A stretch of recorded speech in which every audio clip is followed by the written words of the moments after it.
Mashinam 33 ming kilometr yurdi. Yanvarda 21 ming kilometr bo'lganda YouTube ga video qilgandim. Haval M6ni olsa bo'ladimi, yo'qmi deb. Hozir o'zim uchun profilaktika nuqtai nazaridan haydovchi oldiga olib keldim va tekshirtiryapman. Ko'rsatdim amortizatorlarini, chashkalari, nimalari bo'lsa hammasini ko'rsatdim. Hammasi joyida ekan, yaxshi. Mashinani hozir tag qismini sizlarga ko'rsatmoqchiman. Nimaga?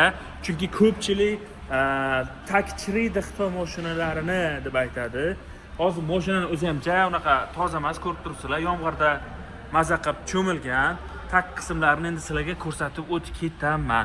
Mana shu jarayonni o'zida Haval M6 ni hadovoyi haqida yaxshiroq tasavvurga ega bo'lasizlar. Mana ko'rishingiz mumkin. Men ja u darajada to'g'risi texnik tomonlama mana bu amortizatori, rulovoy kolonkasi, sharniri, hokazolari deb tushuntira olmayman. Lekin texnikani tushunadigan akalar bo'lsa kommentariyada yozib ketinglar. Tuzilish sxemasi qanaqa? Mana oddiy misol, zavodskoy parokni o'rnatilishiga qaranglar. Ikkita tayanchi bor, kuzovga mahkamlangan. Odatiy, misol uchun $100, $200lik parokdan farq qiladi bu va tayanchni o'zi ham 3 taga qotirilgan. Ba'zilarda 2 tada qo'yilgan bo'ladi, u ham buyog'iga ildirilgan bo'ladi.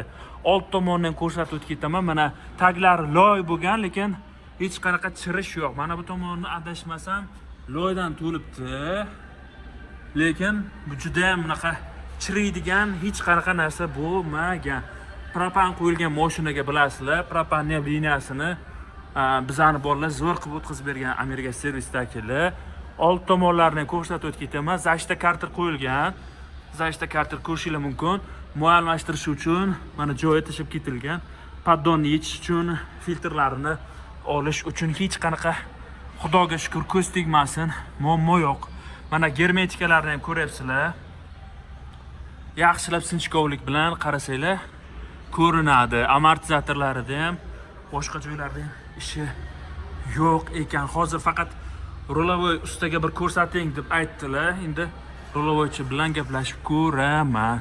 33 ming kilometr deyarli 1 yil bo'lmadi haydayotganimga. Mana tag qismlarini hamma joyini ko'rsatib o'tib ketaman. Mana bu yerlarda juda ko'p loy to'planibdi. Tez tagini yuldurishga to'g'ri kelar ekan. Chirimagan, hech qayeri zanglamagan.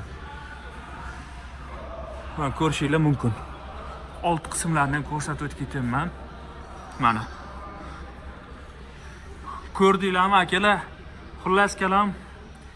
Xudoga shukr ko'z tegmasin. Hech qanaqa muammo yo'q, bo'lmasin ham ilohim. Mana taglarni yaxshilab ko'rsatib ketaman. To'liq tasavvur hosil qila oldinglar degan umiddaman. Agarda Haval avtomobillarini xarid qilmoqchi bo'lsanglar, bemalol Haval Ademaster navbat saloniga murojaat qilishingiz mumkin. Haval Ademasterda nomerlarini pastda qoldiraman. Manzili Karmana tumani Imotjet yo'lida Moxonot to'yxonasiga yaqindan joylashgan Astar Auto City Navoiyda. Haval Ademaster Navoiyda kutib qolaman. Haval M6 olsammi, olmasammi deb yurgan tanishinglarga bu videoni jo'natib qo'yinglar. Boshqa mashinalar bilan taqqoslansam bo'lar edi, lekin bu narsani xohlamadim. Takshda o'zingizlar tushundinglar degan umiddaman. Videoga like bosib, kanalga obuna bo'lib qo'yinglar.